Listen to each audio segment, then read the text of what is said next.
Hello and welcome back to Open. Our next guest is a Haitian-Canadian photographer whose latest exhibit, From Mobutu to Beyoncé, is being presented at the Bronx Documentary Center. The exhibit explores the cultural conversation between Africa and the West. And here now to share more about her exhibit, please welcome photographer Émilie Régnier. Régnier, yes. Régnier. Yes. Yeah, Régnier. quite there. Régnier. No, Yeah, that's good. Well, welcome, Emily, and thank you for putting this politically, it's a politically undertoned exhibit, right? Yes, so it is. Let's talk a little bit about Mobutu. Well, Mobutu was the former dictator of Congo DRC for almost 30 years, but he was well known because he's part of my project because he wear a leopard hat. And it was a symbol of national unity in Congo, the hat of Mobutu. He always been portrayed almost with this hat. If you look at all the archives or the film, he always wear this hat, and the hat was saying, "I'm the chief. I'm the chief of the Congo." So, Mobutu to Beyoncé, how are they related? Well, they're not related Or at not, all. right, I made right. them related. They're related through the fact that in West Africa now, the project I did, this is two projects. The first project is the series about leopard, where I explore the symbolism and the power of leopard in Central Africa, Central and Southern Africa, where it's always been a symbol of power, and through how the West made it like one of the biggest patterns in fashion, starting mainly with Dior in 1947. The other segment of the exhibition is a series I've done on hair in Ivory Coast in 2014, and this series show women wearing different haircut, and when I asked those women why they will do this hair choice, most of them told me is because I want to look like Beyoncé or because I want to look like Rihanna. So it's all come like through globalization and television and the internet. We all influence each other. So this is why it's called From Mobutu to Beyoncé. I have to sit with that for a minute because you're really referencing the power of influence. Yes. And it's very interesting. Did you do like a survey of some sort? Well, not a survey in a sense of like you mean a research? Yes. A deep research? Yes. Not really. For the leopard, I had to reach out to historian to do like archives, research, but there was not like a PhD. No. It's just more like it's more conceptual. Right. I'm really trying to figure out how you related the two, even though they're unrelated. And we're looking at an image now, so I kind of get the leopard influence in your work. Yes. Yes. Right. So let's talk a little bit about this. About this image? Yes. Well, this young girl is a woman I photographed in a hair salon in Abidjan back in 2014.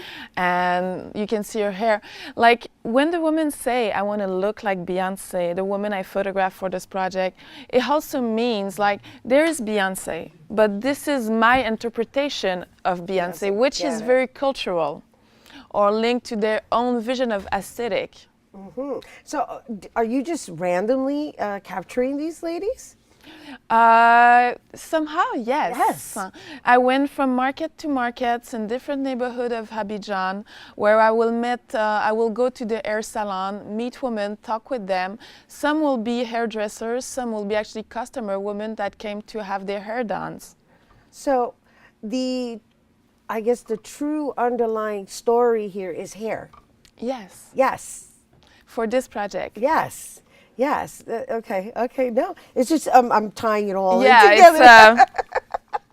It's kind of a travel in my own imaginary. You know, it's with real people, but what I'm interested in is how everything goes around from leopards starting in Central and Austral Africa, and with Dior making it the most beautiful, most noblish pattern in fashion, and that being democratized with Cavalli, Dolce Gabbana, H&M, but basically leopard is the most powerful symbol of Africa, and hair starting with Afro-American pop star, but making his way back through Africa in a very different exchange too, in the way we interpret those exchanges. It's very fascinating. It's very fascinating. what, I guess, brought you to this place of even really thinking about this so deeply? Oh, well, for hair, at first I've been living in West Africa for many years. And one day I was in a hair salon and I was looking at the book of the woman. And, when you live somewhere for a long time, there's a lot of things that you don't see anymore because you get accustomed to it. And I look at this book and I was like, oh my God, those haircuts are unbelievable. And then I started digging and I was like, okay, I want to do a project on that. I want to show what beauty represents for those women. Mm-hmm.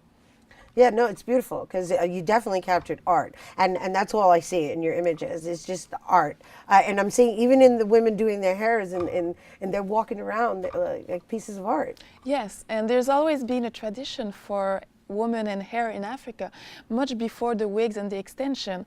If you look at the work of the Nigerian photographer Okai Okajere, like the women have those amazing structure, or even the braiding, and the braiding have its history. There's a symbol. There was something to say something about your own self, the way you will do your hair.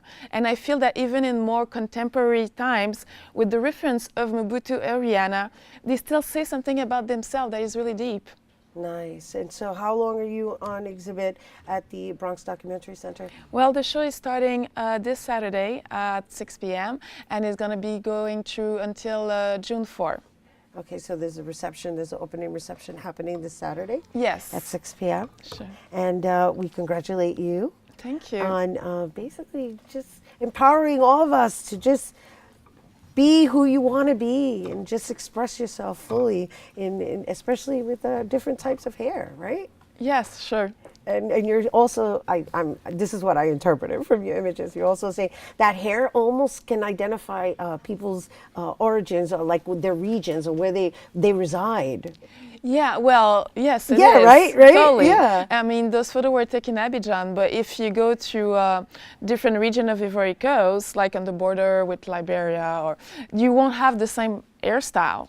Women won't wear the same hairstyle. Fascinating. That's something really for all of us to think about. I never thought about that. Thank you for sharing that. All right. Thank you guys, actually, you can experience it from Mobutu to Beyoncé. It's actually going to be an exhibit from April 15th through June 4th with the opening reception on April 15th from 6 to 9 p.m. And that's all happening at the Bronx Documentary Center, located at 614 Cortlandt Avenue at 151st Street in the Bronx. For more information, visit bronxdoc.org.